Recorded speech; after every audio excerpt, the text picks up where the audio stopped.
आजनसरा देवस्थान येथे भ्रष्ट कारभाराविरोधात उच्चस्तरीय चौकशी करण्यात यावी, डॉक्टर उमेश वावरे यांची मागणी। विदर्भाची पंढरी असलेले श्री संत भोजाजी महाराज देवस्थान आजनसरा येथे 4 फेब्रुवारी 2024 पासून बेमुदत उपोषण सुरू आहे।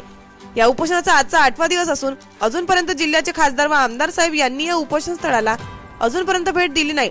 आजनसरा येथे उद्घाटनाकरिता खासदार व आमदार येऊन गेले तरी सुद्धा त्यांनी या उपोषणकर्त्यांकडे दुर्लक्ष केले। तसेच BRS पक्षाचे डॉक्टर उमेशजी वावरे यांना माहिती मिळताच त्यांनी या उपोषण स्थळाला भेट दिली व उपोषणकर्त्यांच्या व्यथा जाणून घेतल्या।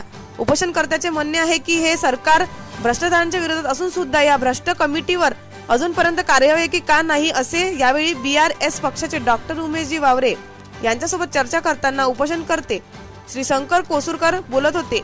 पुढे उमेशजी वावरे म्हणाले की विश्वस्त कमिटीवर भ्रष्टाचार केल्याचं सिद्ध झाले असून सुद्धा प्रशासनाने अजूनपर्यंत पाऊल उचललेले नाही।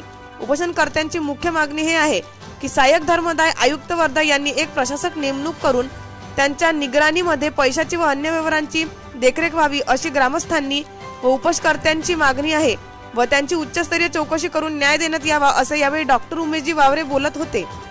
यावेळी उपस्थित उपोषणकर्ते शंकर रामदास कोसुरकर, सुनील लाजूरकर, माजी सरपंच राजेंद्र कोसुरकर, माजी उपसरपंच मनोहर चांबारे, तंटामुक्ती अध्यक्ष नामदेव पारवटकर, मारुती अष्टनकार, भोजराज कोसुरकर, कृष्णा पाटील, सुरेश कोसुरकर, पुरुषोत्तम कोपरकर, संतोष सिंग गैरवार, भूषण कोसुरकर, राजेंद्र बावने, मनीष कांबळे, प्रदीप माणिकपुरे, चारुदत्त आटे यावेळी उपोषण स्थळी उपस्थित होते।